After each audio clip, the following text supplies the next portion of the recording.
get a pretty large bang associated with the caution and warning now. Okay, so we have an apparent serious oxygen leak. 4, 3, 2, 1. Houston, we've had a problem. He's in a roll and he can't stop it. Performing an evasive maneuver. Okay, Houston, we've had a problem here.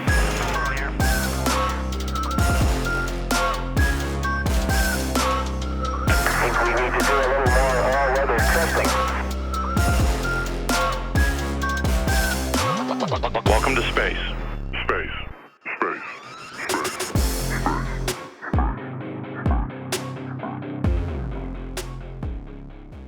Hello, listener, and welcome to Failure to Launch, the space history podcast where we take you through all the mistakes, failures, and explosions that made modern space exploration possible. We are your hosts, Quinn, he, him. Chris, he, him. And Joe, he, him. And today, we're talking about the dumb palace coup that killed the Soviet answer to Apollo. I'm really excited for this one. You always have me at palace coup, always. It doesn't matter what the palace coup is about. If there's a palace coup, I'm on board. I have increasingly recently come to grips with the fact that we are not a space engineering podcast. We are a politics podcast exclusively focused on like Soviet politics in the 60s. Because so much of this shit does not happen for the actual rocket reasons. It happens because of idiots wanting power, which I guess is still true today. Yeah, I fall into that hole all the time when I'm like, no, we're a military history podcast, and it turns out, surprise, 99% of that is just politics. Yeah. Which, like, of course I knew, but like in the context of writing a podcast, you don't think that, oh, I'm gonna write about a whole bunch of old men yelling at one another for 12 pages and have it be interesting. But then by the time you do it, it's gripping. It's gripping stuff. It's like the West Wing, but everybody is CTE. It turns out people enjoy hearing about idiots screaming at each other a lot. And yes, listener, we are missing other Chris, who tragically could not be here today. I am going to try and get some angry reactions of his spliced in because I'm sad that he misses this one, and I feel like he would get some good shouts. We're gonna fix Chris in post. We've joked about this for years at this point. We finally get to do it. Yeah, getting the soundboard. And as you have heard, we have got a guest. Joe Kassabian is an author, a historian, and host of the Lions Led by Donkeys podcast, who we have brought on for a significantly happier topic than last time. Yeah, I'm really happy that occasionally people think of having me on a podcast when a large group of humanity isn't being fed into a buzzsaw. Yes. That does tend to be, and like, look, I understand the niche I've carved for myself. I'm not complaining about it. I know what I've done. This is my fault. But, you know, I'm always happy to be thought of. Yeah. And, you know, no one dies in this one. A bunch of people, well, I mean, like several thousand people do get pushed into poverty, but we will get to that. So there is a human toll to this decision, and it all happens in the most, like, I was reading through. This is another one of those topics where, like, I'm reading about something else, and then I find out, like, wait a second, the Soviet Apollo program ended because of a death of Stalin-esque coup by idiots. I have to talk about this. That's some classic Soviet shit right there. And, like, you know, more things of just, like, more classics, more traditions. Like, oh, it happened while the victim was in the hospital? Oh, that rules. I like the idea that it's, like, a fractal event, right? Like, it's death of Stalin, like, the head of state, and it's like that, or whatever. And then it's like, yeah. Okay, so then you go down to the OKB, and it happens there, too. So then it's like, all right, well, I mean, yeah, is it going to happen in like the personal life of whoever's in charge, like in his family? In the family life? Like when a Soviet anthill loses its queen, like does it happen in a death of Stalin-esque plot? Like, is this just something about the territory of the Soviet Union that causes turnovers like this? I have a little bit of experience with this on a personal level, not because I lived in the Soviet Union. I mean, I'm old. It wasn't necessarily before my time, but obviously I wasn't going to live there as an infant. And that's how Nate became producer of Lions Led by Donkeys. Like, I've lived in the former Soviet Union, and a lot of countries there still have some remnants of Soviet attitude. Right. I mean, they're hard to get rid of. It becomes part of your social and government culture after so many years, you know? And it's like management, no matter what level of management. This could be the local government office. This could be the supermarket. This can be literally anything. But any level of management, once they're promoted, through whatever convoluted and stupid process they get promoted, because there's zero professionalism involved, they treat that like it's their own personal fiefdom. Okay. They are the king of whatever this management position is, and God help you if you doubt them. And of course, that means they don't lift people up. They don't do training with other people because everyone's considered like a Those are challenger threats. to their position. So like once they get fired, die, or, you know, whatever, it's like quite literally internal palace coups at the local grocery store getting replaced. It's insane. I have ruled Left Shoe Factory 216 for 20 years, and I'll be damned if I let you take it from me. Like, this was my experience at the local immigration office in Armenia, where I was talking to like not even a person in charge. It was just the lady at the desk.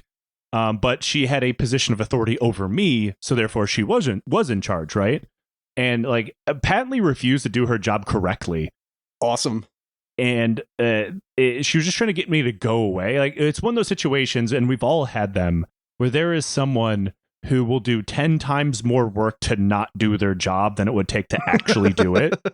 And I ended up being there for 8 hours arguing with this woman on and off again. And I kept insisting, like, I need to speak to your manager. And like the idea that was going to happen was unheard of. Right. And finally, what elevated my complaint, i.e. her not doing her job, like literally not accepting my paperwork for no discernible reason, was a priest yelling at her. I don't know why he was there, but a priest yelled at her. A guy came out of a back room because now there's a priest in full vestments screaming at a woman in the lobby, and he wanted to come out and see what the fuck was going on. And I had been there for 8 hours, and this is the first time this guy has come out of his office at all. And finally he's like, no, this paperwork's correct. You just need to accept it. Like out of there in 5 minutes. Yeah, I would have been out of there by 10 a.m. All right, so yeah, note to self, anytime I'm trying to go through customs, show up in full Orthodox or like just full priest vestments. It seemed to help him, yeah. Why is it that I have the tendency to make a joke and then someone's like, oh no, that's real, actually? Damn it. And in a country that's not like necessarily religious, like in a piety's sake, but like just culturally like identifies with a religion, like it's not like, oh, a priest said something, we have to listen. It's just like, no, to make him so mad, he's yelling in the middle of this office. I should go see what he's mad about. Gotcha. And that was good enough for me. Now, this is another one of those topics that, like I said, I found while researching something else and instantly decided that we needed to talk about it, especially because these dates, like the date that we are recording, lines up perfectly with when this happens. Don't worry, listener, we will still be doing an extensive series on the Soviet manned lunar program, the N1 booster, the LK lander, all of that in the future. We will talk about the hardware, the designs, what worked, what didn't, and what the legacy of the whole program was. Yeah, the coup isn't going to cancel that, so don't worry. Yeah. I can't believe you're telling me that For All Mankind isn't a documentary. I can't believe we're spoiling the end of the Soviet manned lunar program to our listeners. Like, what, they didn't make it? Unbelievable. It's a YouTube video with like the heading like, this will break you. And it's like, no, this is just something that happened. Just like a Soviet official with a black bar over their eyes and just the caption like, what happened to this man? And the Soviet lunar program situation is insane. We need to get Moist Critical's take on the Soviet landing program. See, we're going to talk about a guy who would absolutely be making those videos if it was happening, like if this program was happening today, because he is constantly trying to sabotage this program. Soviet content creator. Yeah. Now, like, this is something I wanted to talk about because it is almost entirely divorced from the engineering side, from the actual rockets. This is 100% Soviet space politics. To set the scene on this, in May 1974, the Soviet manned lunar program, the program that had been racing with NASA to put humans on the moon, went from chugging along to dead in the span of 2 weeks. and no one at the program knew about it until it was all over. So they just showed up for work one day and it's like, oh yeah, your life's work done. Gone. Get the fuck out. Not only is it gone, here's a hacksaw, break it. Cut it up right now. This is like some, you know, Canadians have a weird thing about the Avro Arrow. I personally think it's like, oh, it's a good aircraft, all of the conspiracy theory and myth-making stuff. The thing that I continually can't explain is, why did you have to chop it up? Why not put it in a museum? Or it's like, why did you put it under a lake? If I can't have it, nobody can. Now, for this episode, I will be using a couple of sources. I've got the book Challenge to Apollo by space historian Asif Siddiqi. I've got part 4 of OKB-1 engineer Boris Chertok's memoirs, Rockets and People, which is also edited by Asif Siddiqi.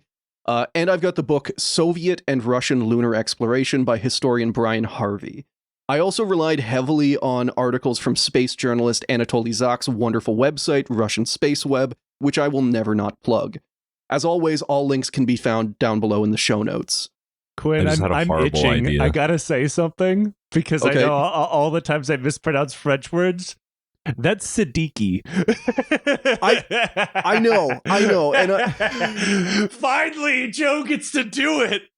see, the problem is that like I had initially been pronouncing it a different way that was wrong.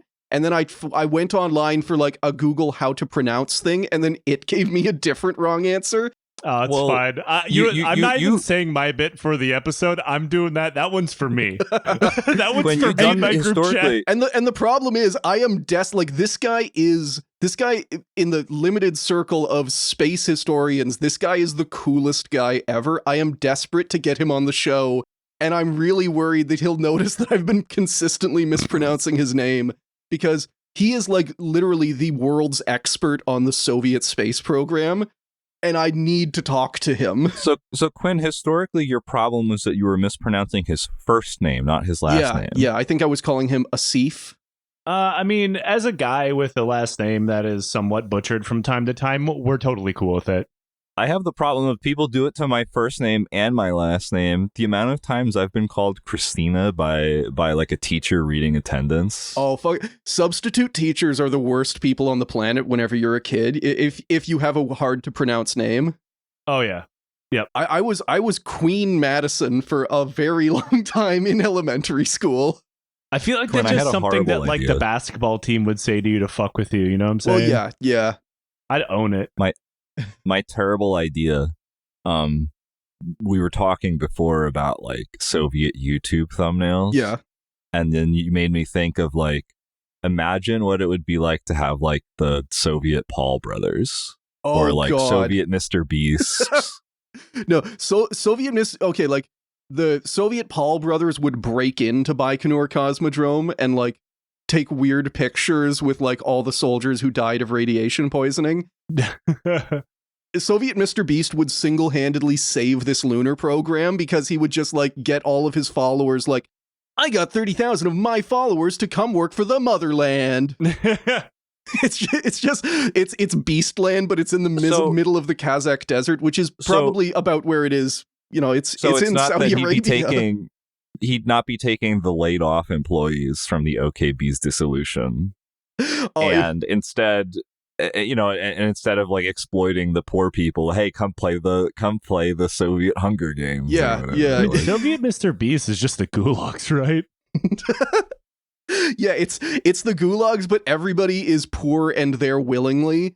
Oh no, like, you know how the Soviet Union, the big thing was like the meme or the perception was always, you know, you get married at 18 so that you have a leg up in the apartment sweepstakes, and then you stay on the apartment sweepstakes until you are like 42 and you finally get like a rickety little Khrushchevka. Yeah. That would just be like, you know, whoever stays in the gulag longest gets an apartment. Yeah, or it's just the weight loss challenge that he did with that one guy, except like, now you have cholera. Another guy in this story, Sergei Korolev, did go through the gulag, did do the weight loss challenge, and it fucked him up for life to the point he died during ass surgery. It does tend to have that effect, you know? Yeah. Guys, I paid for this astronaut's ass surgery. Beep. I did not pay very much. Structure of the Soviet Space Program. So, like with most episodes, I'm going to start us off with a little bit of context. Actually, but before we get to the historical context, I need to give you some bureaucratic context. Yeah, you guys aren't cheering. Did you file your context report?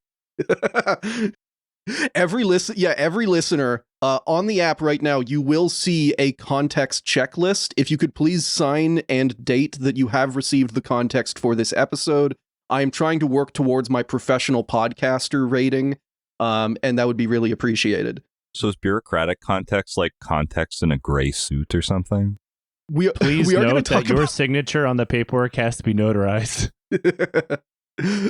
So we have talked about OKBs for a very long time on this show, and I need to come clean and admit that I have sort of been doing like a lie by omission. I have been using the term OKB as just sort of a blanket term for all Soviet space organizations, all of these little mini NASAs that cooperated on projects, competed for contracts, and sometimes ate each other. While all of that stuff is true, there was a lot more going on under the hood, and I want to take a couple of minutes to lay out the actual structure of the Soviet space industry. First off, we've talked about how the Soviets didn't really have a direct analog to NASA, which is like a single cohesive government space program that coordinates with all these different companies, but also does a lot of its kind of designing and manufacturing in-house. Soviet space work was parceled out to smaller design groups like OKBs. Those are experimental design bureaus. But that doesn't mean that the Soviet space program was completely headless. In fact, there was an entire government ministry set up to oversee these squabbling little OKB children. It was named the Ministry of General Machine Building, or known by its acronym MOM. That's a little too on the nose. Yeah. I work for the Ministry of Mom. And yeah, the Minister of Mom. I was trying. Machine Mommy. I work for the Ministry of Machine Mommy. Trust me, whenever I say I was looking at like Russian translations and trying to find a way to make mommy work. And before you ask, no, like the Ministry of General Machine Building was not some giant umbrella organization for like all manufacturing and machine building. It was exclusively space. Like with a lot of Soviet things, like with the Cosmos satellite numbers, the Soviets just gave it a generic name to try and throw off spies. The ministry responsible for the Soviet nuclear weapons program was named the Ministry for Medium Machine Building. I love the idea of being like the CIA spook that's like assigned to figure out what mom is. Like you need to unlock mom. Yeah, and especially whenever you can see it in the slides there, the one two below the Soviet OKB ecosystem slide, that was Mom, Sergei Afanasyev. Everybody in the Soviet Union is just referring to this old, angry war veteran as Mom for some reason, and the CIA cannot figure out why. Does the CIA do the challenge coin thing, or is that just the FBI? I feel like everybody does it now. What if you had the challenge coin for like your team that's figuring out what mom is, and then you had like it's like MILF Hunters? Yeah. Let's say the guy but then it's just a portrait of Sergei in the middle. Sergei Mom? Hell yeah. Look, I have low standards. This could work for me. Yeah. But like more so, I just love the idea of the Soviets trying to throw off spies by just naming all of like, you know, this is the Ministry of Very Normal Things Happening. Yeah, Ministry of Not Space. And some spy walking by, like someone points at, should we check that? No, like read the sign, dude. Come on.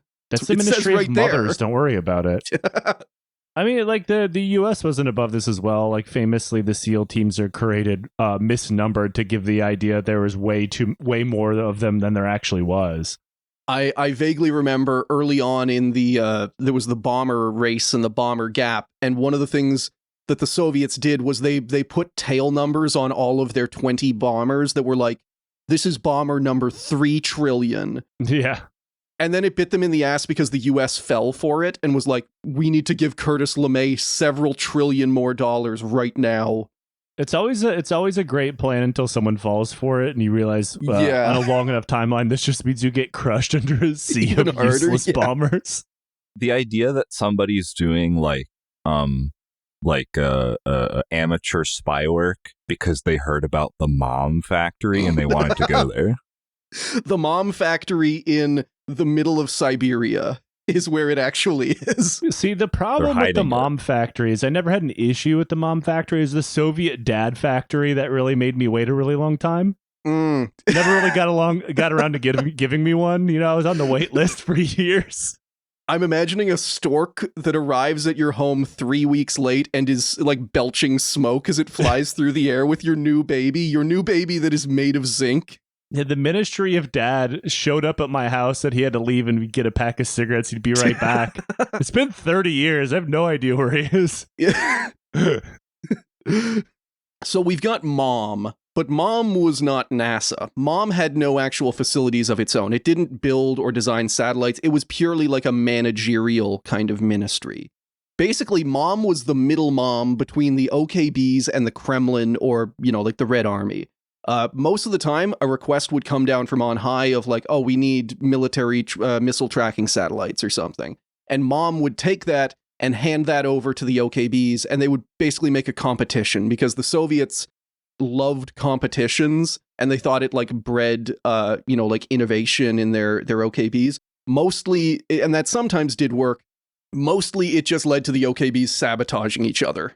Yeah, that's always what's happened on Long Enough Timeline. So you're saying that Mom is more like a stepmom in the situation? Kind of, yeah. Okay. And Mom definitely has favorites, but at the same time, Mom likes to have the kids compete over Mom's affections. Yeah, that sounds like stepmom. I've never had a stepmom. I've had a lot of stepdads, but never a stepmom. and as you can imagine, this means that the OKBs are all like, they grow up. Their temperament is all kind of paranoid. They don't like each other. They get offended easily, and sometimes it rolls over into outright murder. Fuck, I wasn't aware my family was run like the Ministry of General Machinery. Yeah, just having the org chart up on the board of like, this is the model we follow. Yep. And then maybe the family gets cooed over the course of 2 weeks at the end. However, not all of these, like, this wasn't always one-sided of things coming from the Kremlin or the army. Sometimes OKBs could bring ideas to Mom and request kind of funding, their allowance. I love that we've gotten into, like, this is fully the trend that this episode has picked. The Soviet-manned lunar program, the first space stations, even Sputnik, all of these were ideas that originated with the OKBs, and they managed to convince Mom to give them the resources to try it. Quinn, think about it. It's sort of like the balloon is a sphere is a circle thing, except it's the 50s and 60s and the nuclear family and the nuclear war, like the family is also truly nuclear. The Soviet Union has developed the first nuclear-powered family. This cannot end well. Now, under Mom, you have a ton of smaller specialized design groups. So of these, OKBs are the most common, and OKB stands for, I will attempt the Russian, Opytnoy Konstruktorsky Bureau, or Experimental Design Bureau. Sorry, any Russian speakers. They were generally engineering firms with their own like in-house manufacturing and testing facilities. Put simply, an OKB could design, build, and test a product by itself. NIIs, or scientific research institutes, were like OKBs, but they focused on research instead of designs. So like NIIs built scientific payloads that OKBs then mounted on satellites. They're the pure nerds. They used the Soviet Union's few supercomputers to like plot orbits for spacecraft, and they analyzed all of the data that the OKBs were gathering from like moon landers or Venus probes or stuff like that. So you're saying these are only loads that Mom could approve? Yes. Yeah. I'm not proud of this. More stuff under the kind of like the Mom picking favorites things. Factories didn't get special names. Factories are not Mom's favorites. They just got given numbers. So you've got like Factory 82.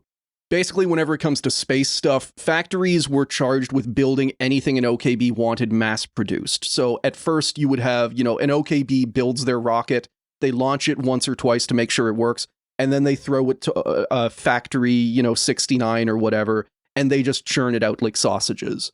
You make the nozzle. Yeah. You do not question, you simply build.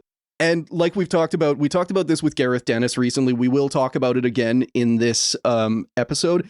Anytime there's like a big shakeup at an OKB, normally the factories are the people who suffer most because they can suddenly be ordered out of nowhere to like retool an entire factory or lay off thousands of people because two old dudes couldn't get along. That doesn't sound like too different of how it works now. Yes, entirely. Yeah. Our CEO found out about a chatbot thing. So you're all fired now for some 40% of workforce is gone. But, sir, I don't understand. I build cars. Yeah, he seems really convinced that this chatbot can do your job. So, bye. Yeah, we've noticed that your slur output is kind of low, so we're bringing on Grok to help. Yeah, we're just going to download Grok right into your work computer. Finally, you see, we have to let you go because the cromulent sphere and the bespectacled stick couldn't get along. But, sir, I'm an air traffic controller. Yeah, still fired. Justifying your cuts by adjusting the needed numbers of employees first. And so it's like, oh, I have 2,000% of the employees I'm supposed to have. And it's like, no, you have the normal amount and you just reduced it by, a fuck whatever ton. Amount they did a big recruiting push recently where they were hiring gamers and going like, yeah, this is basically air traffic control. Have you played Kerbal Space Program? You're overqualified. Yeah, thank God I'm not flying back to the United States in, about a month. Actually, more like 3 weeks. Fuck, I'm gonna die. So we have, finally, we've got my favorite part of this entire kind of way of organizing the Soviet OKBs. TS. This doesn't formally mean anything. It just translates to central, like central. And it is a promotion. It is a big special boy reward if an OKB or an NII are like good enough at their jobs. If they're mom's favorite, they get promoted to being central. I love to be central. Oh, hell, I loved when the Soviets did this. They did this with like military units as well. Like, no, you're a Guards Red Banner division now. What does that mean? Absolutely nothing. Like, nothing formal, but it does. There was kind of like a prestige to it, so they tended to get like better equipment. They got better recruits, and it's like, all right, well, your unit fought in World War II 80 years ago, and now they are considered elite in Ukraine or something because you have a little G next to your name. Yeah, if you don't like it, wait like 3 weeks until you have an 80% casualty rate, and it won't be your problem anymore. And Central, like whenever an OKB gets big enough, like whenever they play a big enough part in the industry, normally there's no hard criteria for this. Sometimes it just gets handed out as like, a little stocking stuffer if you like a certain guy enough. But normally it means that like an OKB is specialized. An OKB could make rocket engines. A central OKB is one that makes rockets and satellites and trains people and does this, and this, and kind of has spread out a little bit. But again, this is also just used as like, hey, you're really in tight with the Kremlin. Have a little party hat with Central written on it. and everyone else, like mom is just handing out little golden stars to like one kid and just, all right, Factory 3, fuck you. You cannot. I think it was something like factories could not become central. Yeah, mom doesn't like you. You get a frowny face on your homework.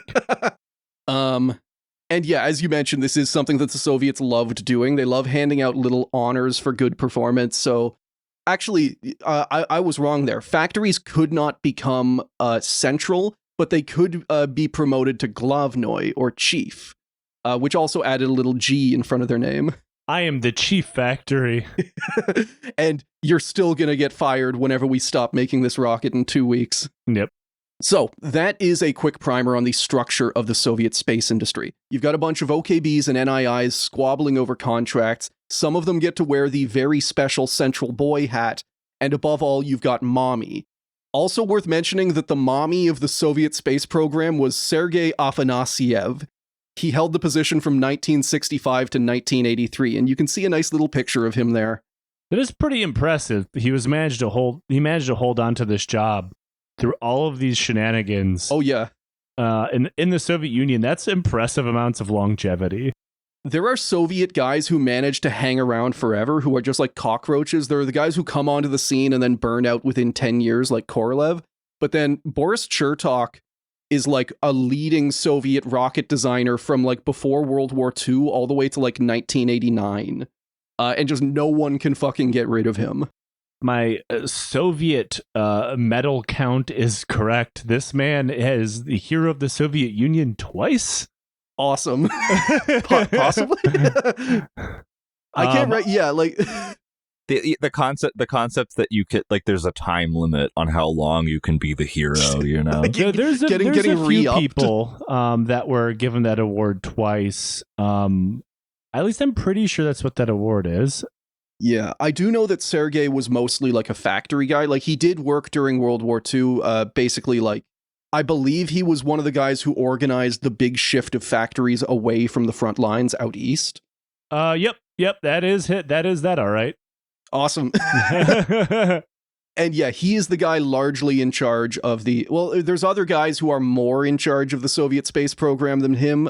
Dmitry Ustinov kind of jumps between roles all through his, like, 30 years in charge, but sometimes he's in charge of missiles, sometimes he's in charge of rockets. He generally gets to call the shots. And like, there are just so many weird figures in the Soviet space program that like they have never seen or touched a rocket in their life, but they have the most like wild impact on the programs. I can respect this era of space travel and engineering, just like I love the like early 1900s and military technology. It's like, nobody here really went to school for this. It's mostly vibe based. We're gonna kill so many people, but at the end of the day, what we come up with is gonna blow your mind. Or maybe the killing people and the blowing minds could happen at the same time. We will be talking about the Nedelin catastrophe at some point. Outstanding. When a Soviet general basically fucked up so bad that that his rocket detonated on the pad and killed like 100 people, including himself. And like a huge swaths of the Soviet chain of command. Oh yeah. Just everybody, like getting the entire fucking like Politburo together for a big picture under the N1 rocket to show how much we support it. Hello, listener, and welcome to the mid-reel ad. If you enjoy Failure to Launch, more bad space history, and you want to hear more of it more often, there is an option, the FTL Patreon. Signing up at any tier gets you access to monthly bonus episodes and Q&As, and joining an elevated tier gets you even more content, like Chris-narrated minisodes. If that sounds good, you can sign up at www.patreon.com/failure to launch. And now, back to the episode. The N1 in 1974. Now, we are almost at the history. We just need a little bit more context. This time on the state of the Soviet manned lunar program in 1974. Again, we will definitely be covering all of this in much more detail in a future series. This is just kind of like a cliff notes to set up the fall that is going to happen soon. Without going into incredible detail, I think a lot of people have a very skewed idea of this program. Obviously, it was the Soviet Union's answer to the American Apollo program, and obviously it failed. No cosmonaut has ever walked on the moon, and if Russia's current space program is anything to go by, their best hope is hitching a ride with China. Or a flying T-72 turret. If we can just if Ukraine can pop one high enough and fast enough, we can direct ascent to the moon. We hit this tank with a Soyuz rocket. I'll send you a pic later, but one of the ways, like, the guy behind this lunar program, Korolev, his main way of trying to get money was to pitch whatever he was doing as a weapon, even if it clearly wasn't. Like, that's how Sputnik got launched originally. He said it was going to be a ballistic missile. And one of his plans was to turn basically the Soviet equivalent of the Saturn V into a ballistic missile that could carry 17 Tsar bombas. I respect the hustle. And just like single shot wipe out the United States. And everything else. Yeah. And the military was, of course, like, no, we've fallen for this trick like 12 times already. We're not giving you money. I respect the hustle. I was like, yo, let me hold like 10 rubles real quick. And I think a lot of people have these kind of brush off reasons for why the Soviet program failed. Oftentimes you'll see stuff like, oh, their technology was bad. Oh, they picked a dumb rocket. Or sometimes just, we're just that good. Quite literally, we are built different. Yeah. Yeah. And like, it's funny to me that these kind of attitudes are emerging right after like the Sputnik panic, because prior to Sputnik launching, everyone had this idea of like, no, the Soviets can't launch a rocket. Those people can't launch a rocket. Are you high? And then like everything came crashing down around them.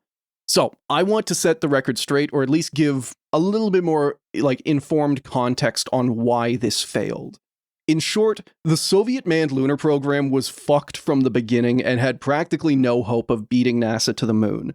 The program only started in 1964, an entire 3 years behind Apollo, and they only ever received a fifth of the funding that Apollo did. I want you guys to go to tack this together with the copper wire that we stole from the other offices. And yeah, again, like the Kremlin still expects them to get shit done. It still expects them to win. It is giving them no support whatsoever.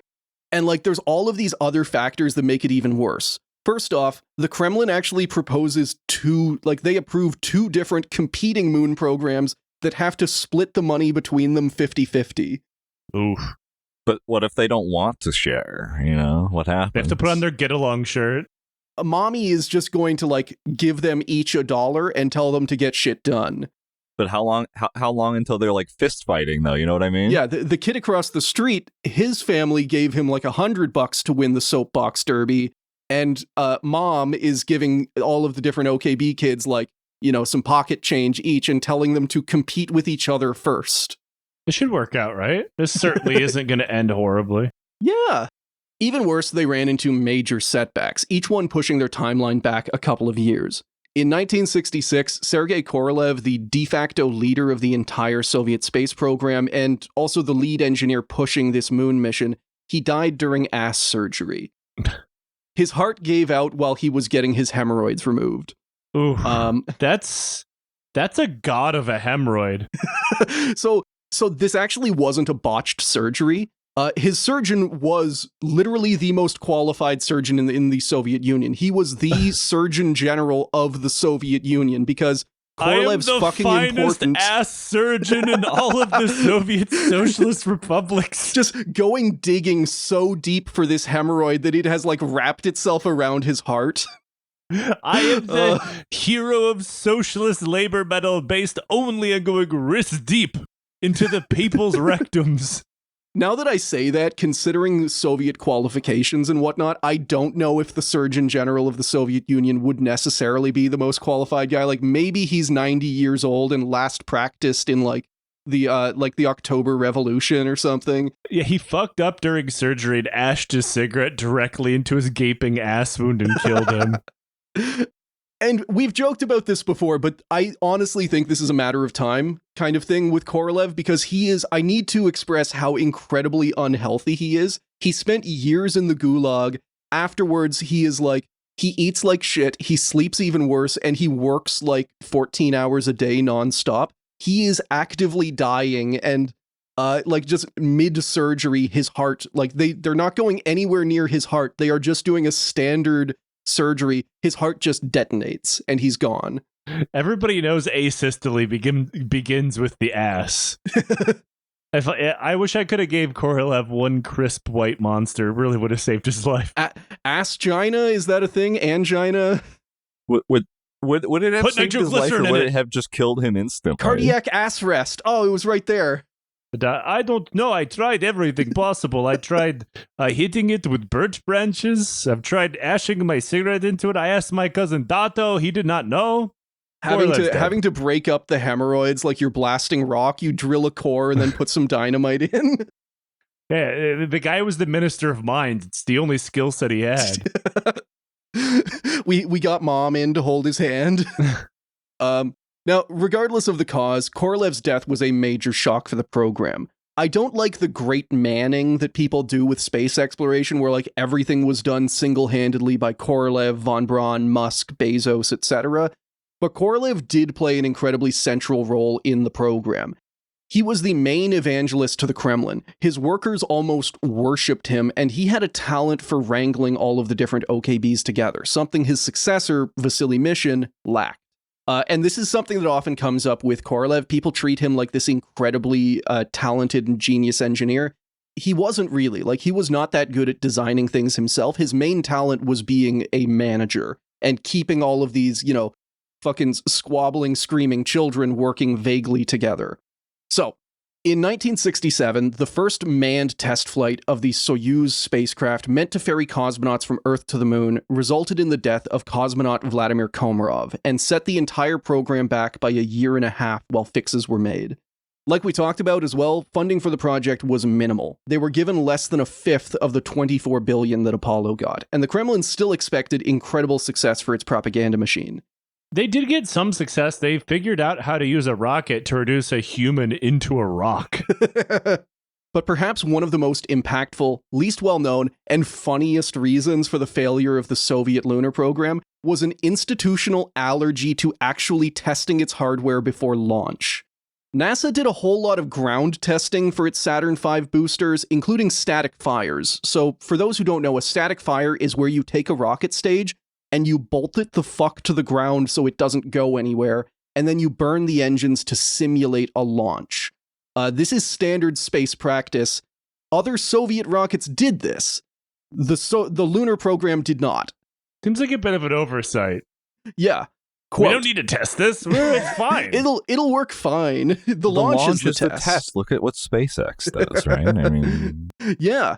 Quote, Korolev's philosophy was to fly rockets at the first available opportunity, so that whatever flaws might be there revealed themselves early on during a rocket's development. Most rockets were happy to oblige. Under the intense pressure to get the N1 program underway, Sergei Korolev and his successor Vasily Mishin minimized the ground testing segment, a mistake the Americans did not make with the Saturn V, nor the Chinese in their program. So basically, the idea is that, if we get rid of all of the testing, we can launch the rockets sooner, and then if there are problems, we can find them out during the launch. The actual problem with that, though, is that you are only able to find one problem at a time. Because let's say that you have a problem way up at the tippy top of your rocket. If your rocket has problems at the first stage, every single launch, they find one new problem that kills the rocket, and then they fix it, and then they launch it again, and they find another problem slightly higher up in the chain of events. That's legitimately an insane way to engineer something. That's like, we're going to build the entire car with all of its components, and only then are we going to test the brakes. Yeah. And then guess what? Maybe there's something wrong with the airbags. Well, maybe there's something wrong with the engine. Well, if the brakes don't work, you're probably not going to find out about the engine problem for too long. Yeah, because you're just going to crash. It's like, we fixed the problem. Oh, God, it exploded. Another one. Yeah, the DJ Khaled engineering school. I don't want to do QA. QA is expensive. I don't want to. Rebuilding my entire project from scratch is not as expensive as paying QA. Come on. This is legitimately, over on my show, we occasionally talk about technological developments and stuff like that. Yeah. But, there was a time where people didn't really test things so much. It was just we'll wing it and figure out what happens. But that was, the 1800s, give or take. This is the weirdest way I've ever heard of something so big and dangerous being built.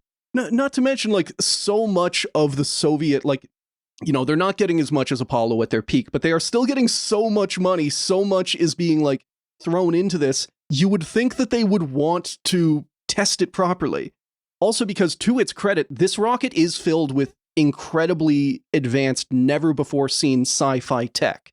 This rocket has the world's first, and by, for a very long time, the only all-digital control system, which becomes a problem because it was very buggy and the software was written badly, and they didn't test it before they launched it. Yeah, that's the issue. We're going to pack it full of cutting-edge technology and only test any part of it while it's actively flying through the air under power. Not to mention, with a static test, you get to keep the rocket after, so even if something goes wrong, you can inspect it. This rocket is going to fly off into the desert, and you have to, figure stuff out from burnt shrapnel. Yeah, a static test, I imagine, again, not an engineer or a space guy, the only way you're not getting the rocket back is some kind of catastrophic failure. Yeah. Whereas, with this one, it's a catastrophic failure every time, because these rockets aren't meant to land. And despite all of that, with a fifth the funding the Apollo got, and starting 3 years behind with incredible political pressure and no time for testing, the Soviet manned lunar program still got a fuck ton done. They successfully flew spacecraft around the moon that could have carried cosmonauts. Instead, they actually carried turtles. Yeah. Okay. Yeah. How dare you? Those are cosmonauts. Take that back. Yes, yeah. But if you go on Wikipedia and look up like famous turtles, the zoned like in Wikipedia, the list of famous turtles, like 60% of them are these Soviet space turtles. Now, today's the day that I learned that there's a Wikipedia tab for famous turtles. Thank you. I had no idea. Or the Ninja Turtles on there. Is this how they were made? Quinn, your problem is that you were looking for turtles, but you should be looking under the dog category. Let's not. Did the turtles come back? Actually, don't tell me. I don't want to know. No, the turtles do come back. That's actually kind of impressive. Yeah, that's why this is held up as something that like the mission went fine, so that if they had put cosmonauts in it, those cosmonauts would have basically achieved what Artemis 2 did, except they would have achieved my cosmonauts into a terrarium. Like, no, this is how it worked when the turtles went. Get in the glass container. Remember, we don't have time for testing. This is the way it worked before, so we're keeping it. Sergey, why are they only feeding us lettuce and pellets? Floating through zero-G, eating my mealworms. OKB-1 insists this is what we have to eat. They also developed rocket engines that are still today some of the best performing, like, ever designed. They landed probe after probe on the moon, and they even got samples returned, and they built the Soyuz, a spacecraft that became the backbone of the Soviet space industry, and is still being flown in Russia today. That's honestly kind of wild. They're still using this. I imagine they've changed the Soyuz somewhat, but like, it's been like heavily modernized. It's kind of like the AK at that point, where it's like it's still the same kind of idea, but it has been heavily updated over time and kind of kept up to date. The first time like a military operation on like another planet happens, it will be a Slavic dude in a Soyuz carrying a heavily modified AK. The idea that the Soyuz is like the Abrams of rockets. No, the Soyuz is definitely more of like a T-62 or T-55 rockets, because let me tell you from personal experience, the M1 is wildly unreliable. You don't want to rely on that motherfucker for too long. Well, it's not about the reliability. It's about a thing that we made, 60, 70 years ago. Wow, it's like 60, 70 years ago, and we just still use it. Put a pulse engine on it, it'll be fine. Put the Epstein drive from the Expanse on an M1. What an unfortunate name for a piece of technology in science fiction. Yeah. So the American Apollo program ended in 1972, far earlier than was originally planned. But Nixon needed that money for Vietnam, so it had to go. Even though the story is normally that the Soviets shut down their program as soon as Apollo 11 landed, it actually kept going for a few years. They launched 3 moon landers into orbit to test their systems, and I was really surprised by this. One of them only burned up in the 90s. So for a couple of decades, they're just 3 Soviet lunar landers flying around as satellites. After a bad start, the Soyuz was made into a reliable vehicle for carrying cosmonauts and quickly became the default Soviet space taxi. And while the N1 Mega Booster had 4 failed test launches in a row, it had just gone through a major set of updates in 1974 that were set to make the 5th launch a success. I know, people say this every time, like this time for sure, but having gone through it, I do think that they were making the rocket more reliable. It was consistently getting further and further into its flights. Interviews and memoirs of engineers working on the program at the time basically set the attitude as, we may not have been first, but we are not going to quit like the Americans did. Well, that's something. And the fact that the program was even going 2 years after the end of Apollo was taken as proof by those workers at Baikonur that the Politburo and the Kremlin had their back, and so they kept working. That is going to be a critical mistake. In mid-1974, there were 9 new N1 rockets in various stages of construction at the factory in Khybechev, 2 of them completely finished and kitted out ready to fly. They wouldn't be the first to the moon, but they were going to build a base. They weren't going to plant a few flags and then leave. They were going to reach the moon and stay for good. Unfortunately, the Politburo very much did not have their back. And any engineer working on the N1L3 program, which is what it was officially called, was about to be shocked at how quickly this was all going to fall apart. The OKB-1 Coup. We finished our long walk and we've arrived at the palace. The context is over, listener. Rejoice. Now, like a lot of coups, our story starts with a meeting. A meeting to which the planned victims were not invited. In early May 1974, Secretary for the Defense Industry Dmitry Ustinov, brackets best boy, invited top officials to a meeting to discuss the future of the N-1 rocket and the manned lunar program. No officials from the N-1 program or the manned lunar program were invited. They were not needed. Oh, so they already had their minds made up here. Oh, yeah. This meeting is being set up. He exclusively picks people who already hate the N-1 program because he wants a unanimous vote. He does not want like a 51-49 kind of thing. He wants everybody there to raise their hand and say, fuck this forever. That's one way to succeed. But he did invite head of the Academy of Science, Mstislav Keldysh, head of the Military Industrial Commission, Leonid Smirnov, and Minister of MOM, Sergei Afanasyev. All present were well known for disliking some combination of the Moon program, Sergei Korolev, or Vasily Mishin on a personal level. All of these are equally valid reasons for killing a space program. One guy at the meeting is like, I have nothing against Korolev. I have nothing against Mishin. I hate the moon itself. Fuck moon. That thing. So all of these guys take turns going around the table, giving reasons for why they thought the N-1 rocket and the lunar program should be scrapped. Keldysh, the scientist, argued that there wasn't any science left to do on the moon, and that the Americans had already, tapped it out of science points, and that therefore a moon base would be pointless. Afanasyev said that Mishin and Kuznetsov, brackets, Kuznetsov is the jet engine designer who has been hired to build the rocket engines for this rocket. Okay. He has no prior experience with rockets, but he somehow, he makes one of the best performing rocket engines literally in history. It has only been surpassed in the last 10 years as far as, its performance and efficiency. Sometimes you just gotta let a brother cook, you know what I'm saying? Yeah. Just let your cuz into the fucking lab and see what he comes out with. Yeah, maybe he'll revolutionize science forever. Yeah. The only downside being that while these things are incredibly high performance, they are also really, really, really unreliable. And the N-1 has 30 of them on its first stage, so, the chances of at least one of them exploding are pretty high. That sounds like a problem for the future. Yeah. So Afanasyev believed that Kuznetsov would never really be able to fix the reliability problems and that thus the N-1 was doomed. Regardless of their reason, all agreed on killing the program. Even though it would officially take an act of the Central Committee, this doesn't officially kick anything off formally. From this point on, the N-1 program was on borrowed time, and no one had any idea. So while they know they're going to kill it, they're just letting everybody else go back to work.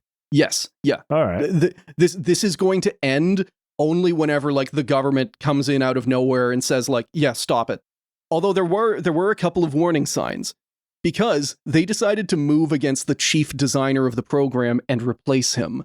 By 1974, Sergei Korolev's old OKB-1 had been promoted to TSK-BEM, so they had gotten to wear the special central boy hat. Because they were, by this point, legitimately a huge chunk of the Soviet space industry. Its chief designer was Vasily Mishin, Korolev's replacement. And while I personally have my reasons to dislike Mishin, he was in an impossible situation. While Korolev was a bad engineer and a great manager, Mishin was a great engineer and a horrible manager. So everybody he worked with, all of the other OKBs, they all hate him and disrespect him to his face. It's always a good sign. And he had a bad habit of arguing with his bosses, like Ustinov, the people who hold the purse strings of his program. But, to his credit, he is absolutely a true believer in the dream of going to the moon. If there is one thing this dude believes, it's that he will plant a Soviet flag on the moon if he dies trying. Which also meant that he was an incredible scapegoat. Quote, Mishin had come increasingly under fire not only for the failures of the N-1 program, but also for the difficulties experienced in other parts of the program. The early 1970s were bad years for the Soviet space program. For not only were there problems with the moon program, but 3 cosmonauts were lost on Soyuz 11, 3 space stations lost over 1972-1973, and a fleet of 4 probes sent to Mars in 1973 all suffered a series of computer failures. In some senses, it is a surprise that he lasted as long as he did. Mission was aware of the criticism, but not that his enemies were preparing to move against him, which they did while he was in the hospital. Brackets not for ass surgery. How do we know? Maybe the hemorrhoids were an inside job. Maybe everybody who runs this is just cursed to go out the exact same way of dying via hemorrhoid surgery. Sitting in the seat that gives you the hemorrhoids. It's one of the things they don't tell you about working in Kazakhstan is that the hemorrhoids running wild there. Nobody has yet to figure out why the Surgeon General of the Soviet Union has a barcode on the back of his neck, but they just keep him around and he keeps doing good work. No matter what you do, never hire a doctor that knows how to handle this, just in case we need an excuse to kill a guy in the space program. Yeah, whenever you join the Soviet space program, you are standard issued a couple of hemorrhoids that can be triggered at any moment. I love that, like, the cyclical apocalyptic event for this is like going to the hospital. The government issues your organization a performance improvement plan, which you know is the first sign every time. And then, you know, your design lead has been sitting in the chair that gives him hemorrhoids, and then he has to go to hospital to be fixed, and then you know that it's over by that point when your boss goes to the hospital. All right. I've seen this happen like 3 times in the last 5 years. I'm updating my CV right now. I'm going to get a checkup for hemorrhoids just in case. It's like, you know, like how Ragnarok is about like the cycle of life and death, right? So it's just like the Ragnarok of the space program. But what is born out of the hemorrhoid death? What emerges from that? I mean, I guess opportunity. Well, I'm waiting for you to tell me that. You enter into the hemorrhoidic circle of samsara. You get reincarnated, but exclusively as a vaguely spherical creature. You just get born again, but with even worse hemorrhoids. Korolev was reborn as one of those like screaming toads. So their plan was to replace Mission with show favorite Valentin Glushko, the same Valentin Glushko who was Sergei Korolev's longtime rival, the same Valentin Glushko who both he and Korolev testified against each other at their trials for treason, and both got each other sent to the gulag. Also, Korolev slept with his sister. Glushko, stay losing. And these guys are legendary in their hatred of each other. Entire Soviet space programs are like torn apart or canceled because these guys cannot work together. Getting sent to the gulag together, fucking his sister, I'm going to assume out of spite. Probably. Like, oh, he's going to hate it when I do this. Oh yeah, like it would have been agony for Korolev with all the hemorrhoids, to be like, let's be fair. That's true. Yeah, that's true. The man's more hemorrhoid than skeleton. So, Glushko was the main engine designer for almost every Soviet rocket as the head of OKB-456. So that is his specialty. He is a rocket engine designer, which also makes him really pissed off when a random jet engine designer one-ups him and builds the greatest rocket engine ever. He and his team had originally been part of the N1 rocket program, but he had disagreements with Korolev early on that forced another split. Glushko wanted to use high-performance but incredibly dangerous fuels like the Devil's Venom, which was a mix of red-fuming nitric acid and unsymmetrical dimethylhydrazine, I think. This is the kind of shit that will melt you, burn you, light you on fire, give you cancer. Like, if you die via this stuff, your spirit is going to have scars on you in heaven. Like, that is how venomous this shit is. Just brewing it together sends you to the land of wind and ghosts. Yeah. While Korolev, he wanted to use safe fuels like kerosene, basically just refined jet fuel. In the end, Glushko left the program and he literally stormed off. He vowed that he would never send Korolev another new engine design again. And that's why Korolev had to go get Kuznetsov for help. Through the 60s, Glushko found other ways to try and screw over the Lunar program, like making engines for its competitor, Vladimir Chalamet's UR-700 moon rocket. This is, again, like the Soviets approved 2 parallel moon programs. Chalamet's is kind of a shit show from the start, and is mostly kept around just to screw with Korolev. I know this is a lot of names and numbers and like acronyms to keep track of, but the point I'm trying to make is that like very few people at any point in the Soviet Union are actually like, let's go to the moon. It is all just about fucking each other over.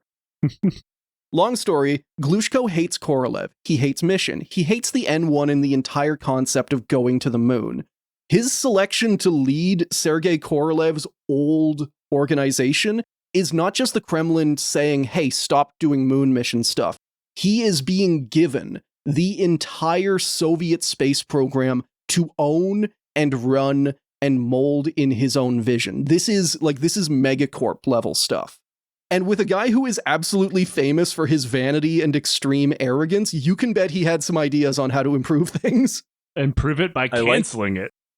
But he's also like, he basically does like Elon Musk taking over Twitter stuff, where he will just personally go into like random offices and just do like, what do you do here? Do it faster. Like, show me your code.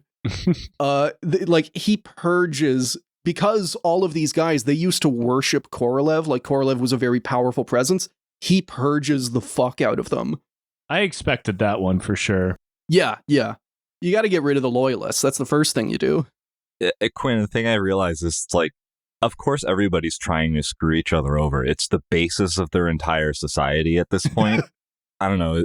Is the Soviet Union just like Skaven society? Like, are they just all eating each other? Yeah, I mean, of like incredible inventiveness, a complete disregard for the human, like for human lives, and a constant paranoia and obsession with one-upping and beating everyone around you. Yeah, it's a comrade eat comrade world. I mean, it's you have to backstab each other. It's just part of life. And also hate the moon. Like Korolev's hemorrhoids slowly evolving into a backstab-proof shield on his back. You can't stab me in the back. My body did it to itself. First off, even though he was being offered the crown of all Soviet space, Glushko actually had demands for the Kremlin. He didn't want to give up his old OKB, so he insisted that Korolev's OKB be absorbed into his, which is kind of like if a small engine manufacturer absorbed Boeing in one go. The new organization would be named NPO Energia, and it would be by far the largest and most powerful player in the Soviet space industry, having an effective monopoly on rocket launch, rocket manufacturing, satellites, probes, manned spacecraft, rocket engines, tracking stations, and cosmonaut training. I have frequently said that I think the Soviet space program was way more capitalist than the NASA structure, and we have now reached like the Arasaka megacorp phase. NPO Energia owns space. And they're about to cancel space. And we are, for context, we are about 3 days into the 2 weeks. Oh my God. So none of this was communicated to any of the people who were working on the Lunar program. Most of what we know of this phase comes from Boris Chertok, the longtime deputy of Korolev and of Mission. As a side note, I mentioned him before. I love Chertok. He is the cockroach of the Soviet space program, and I mean that as a compliment. He is never in charge. He's perpetually the second in command, but he is Korolev's deputy. He is Mission's deputy. He is going to be Glushko's deputy. And he stays on the job from before World War II to 1989, I think. He's like the meme of the Grim Reaper going door to door. Yeah. And he oversees the end of all these other guys. He outlasts Glushko. That's how I want to be. Like, I want to have been born into the mold of Major Domo forever. Yeah. Well, I mean, you're Major Domo of this podcast. That's the perfect place. Exactly. It's the perfect place to be. If anything fails, it's not your fault, and it can never fail so bad that you're the one getting sent to the camps. It's kind of perfect. And he also oversaw so many rocket launches that he was practically deaf by the time he retired. Anyway, while nothing official happens at first, rumors start to spread about some kind of shakeup happening on the Lunar program. The first Chertok, the second in command of this program, hears about it is through a phone call with another designer, Nikolai Pilyuzhin. When Chertok called Glushko to find out what was happening, Glushko admitted to the plot and his new promotion, but he also pretended that he was just following orders, saying, quote, I haven't thrust myself on you in Sergei Pavlovich's place, but we are obliged to comply with the Politburo's decision. As soon as the minister's order is issued, I will come over to you right away. This could even happen tomorrow. You are one of the leading managers of OKB-1. If I'm not mistaken, we first met 30 years ago. Since then, our paths have crossed enough times for us to trust one another. I am justified in counting on your help. I love that line. That is such an ominous fucking line to just drop on. So you're going to help me. I'm totally justified in believing that. You're going to come on, we've met each other a couple of times. You trust me. You trust me. Perfect. Wonderfully ominous. It took about a week instead for the formal announcement to come from the government. All N1 work was to be cancelled, and work shifted to building Glushko's pet project, a new space shuttle to counter the Americans. OKB-1, yeah, and this doesn't work. That works out great, right? OKB-1 and OKB-456 would be merged and renamed Energia. Glushko would replace Mission, but he also insisted on changing the name because he didn't want to have the same position that his old rival had. So instead of being designer general, he becomes director general. He can't even have the vacated position as him. There's honestly a power move, I think, in sitting in the seat of having the same name tag as the guy you hated, but this dude is so petty that he insists on doing the Trump thing and I changed it, I wrote on it in gold. There is a level of pettiness I can respect, not in a good way, but I respect anybody who hates someone else that much. Even after they're dead. Yeah. No, I don't give a shit if he's not around anymore. Fuck him. Going to piss on Korolev's grave, but there is a large hemorrhoid-shaped lump in the ground just beneath his tombstone. Yeah, well, I mean, they had to lay him face down, I guess. Yeah, no open casket funeral because the casket would have to be shaped incredibly weird. They just had to saw a hole in the top of it. So, all of the in-progress rockets would be scrapped. Remember, they have 7 of them, I believe, in progress. Sorry, no, they have 9 rockets in total. 2 of them are finished, 7 of them are being built. Crazy. The moon missions would be cancelled. The Mars program would be shuttered. Crucially, this also meant stopping all factory work on all of those 9 N1s that they had just been ordered a few months before. We recently talked about the factory city of Kaibachev, which is now Samara, and how its entire economy got fucked over by Korolev when the USSR went rocket crazy. For context, this is an aircraft-producing factory town that out of nowhere gets told to drop all of that, fire everybody, you're making rockets now. And then 20 years later, they had entirely retooled themselves and hired to build these N1 rockets, and suddenly they are just told to stop. You know how we told you to build rockets now? Well, good news. You don't have to do that anymore. Bad news. We got nothing else for you. You've still got that plane-making equipment, right? And it's yeah, but it's for World War II Sturmovix. Doesn't matter, build them.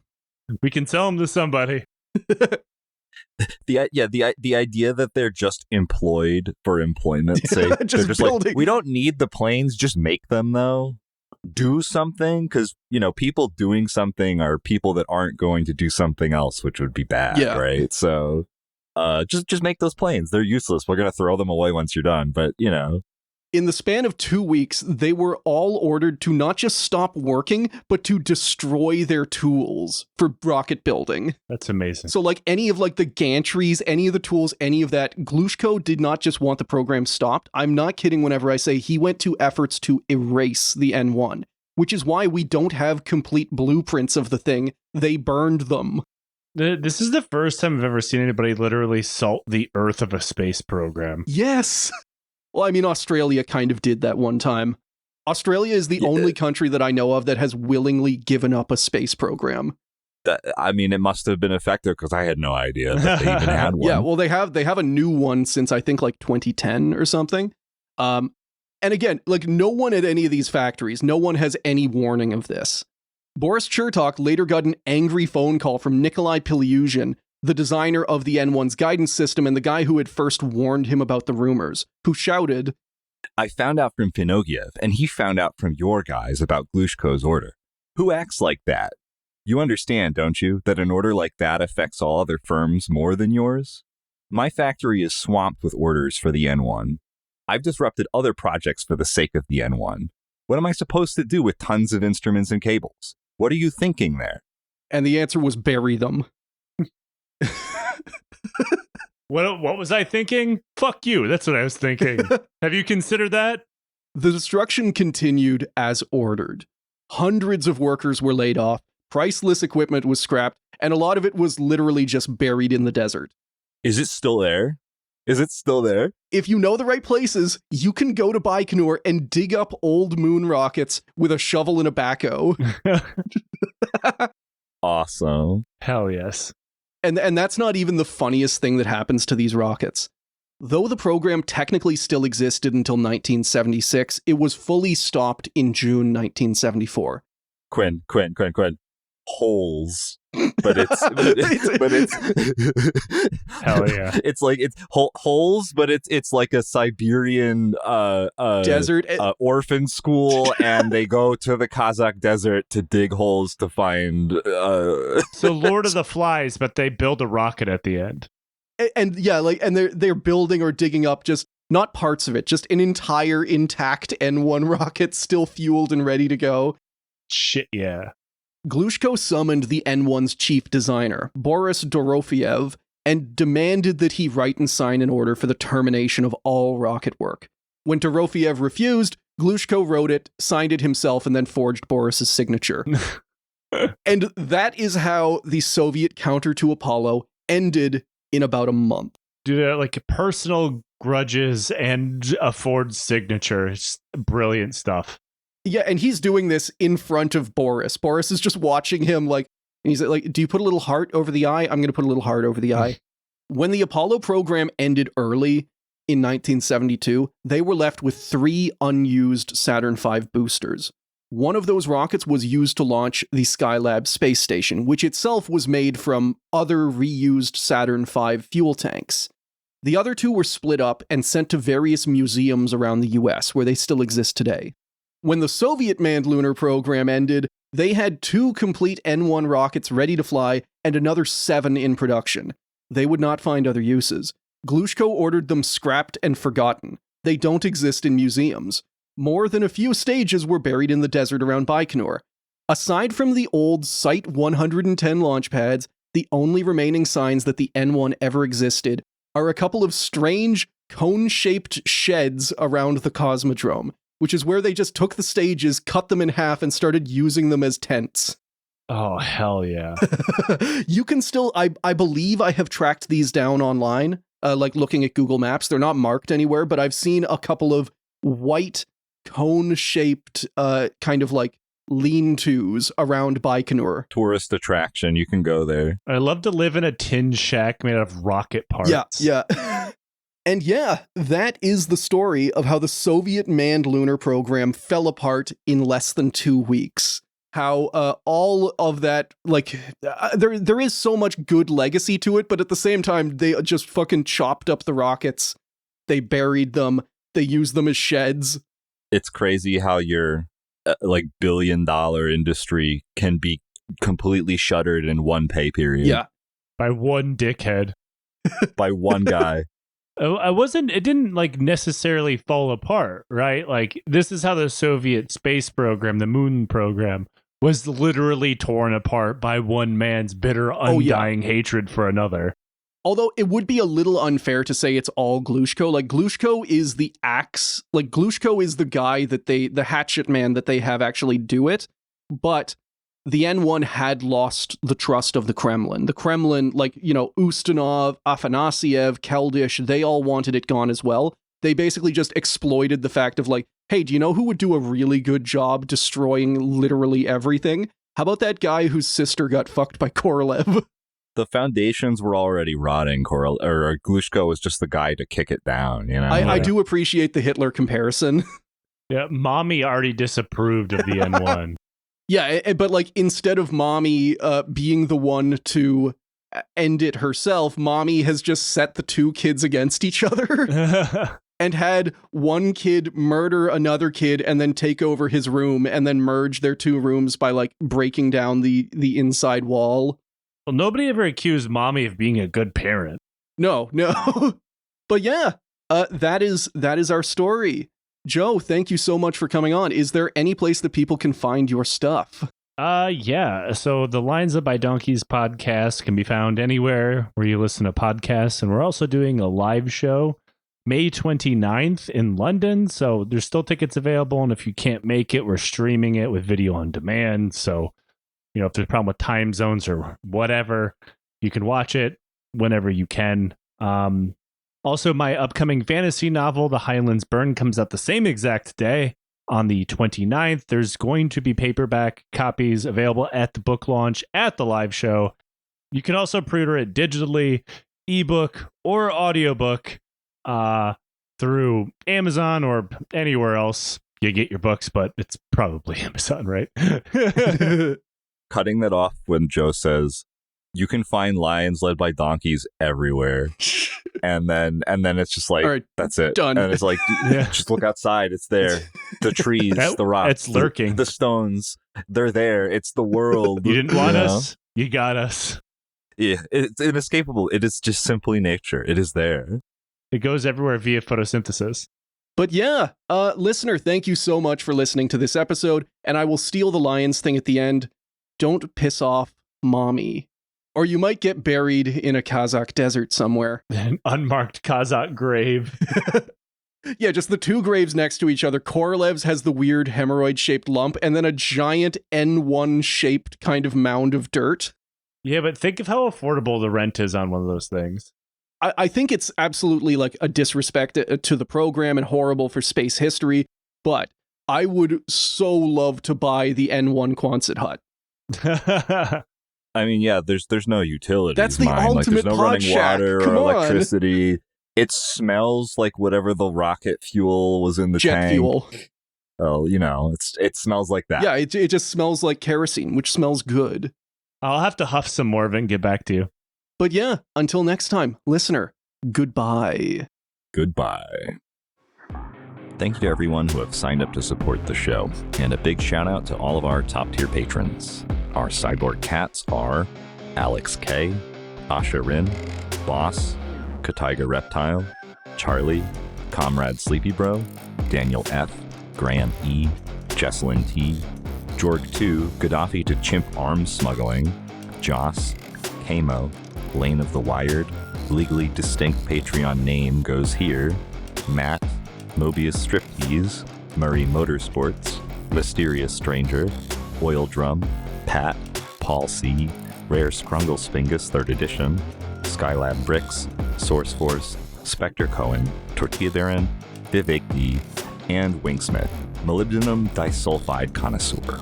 Our space dogs are A Union Thug, A. Blinkan, Agent Carter, Alexander the OK, Alice N, Andrew K, Angie, Angry Old Man Yada Yada, Anthony C, Arlen S, Atomic Hobbit, Otto Fox, Avocado Assassin, Baron M, Bat Bay, Ben L, By Barbarian, Big Meg, Binary Badger, Bird, She Her, Beanie, Boomzilla, Boring Brian, Booge, C, Cantaloupe Was Taken, Celeb Gill, Chainsaw Snuggling, Charles H, Charlotte M, Chris K, Christian K, Clay M, Cole C, Captain Lag, Cynical Scribble, Daddy Bongo, Darth Baby, David L, Does Smiley, Dom K, Drain Damage, Dr. Shockmaster, Duke of New York, Enk,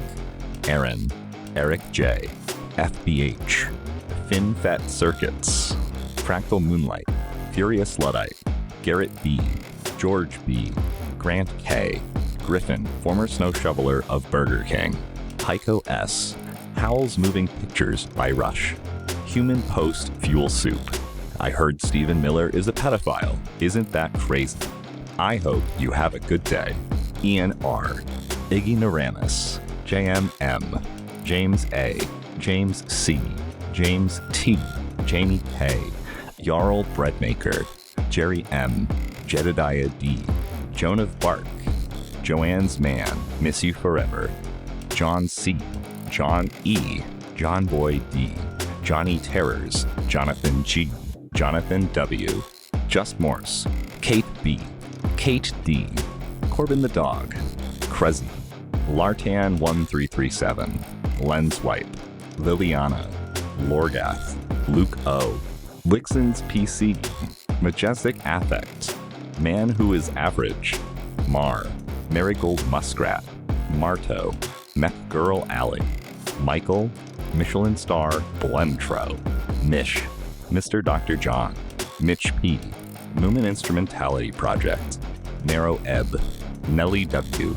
New Name, Nicholas S, Nick S, Norman W, Northeast Driver, NSFW NSA, Outlook Cove, Panda, Pat S, Baby, Poop Butt, Randall, Ray H, RBK, Rayto B, Riley, Robert G, Sailor of Fortune, Scott K, Sean F, Sean H, Central Kazoo, Sean P, Silly Vixen, Skyhawk, Something, Sparks, Spirit of Thunder, Starlight Foxalope, Strona Hoen Eats, Shoots, and Leaves, Swanee, The Best Sean, Thomas M, Tim P, Toasty Ken, Trashed, Virash T, Risk, Will W, William O, William P, Winston P, Wouter S, Zachary JB, Zap, Zemo, Zim, and Zombie Dwarf.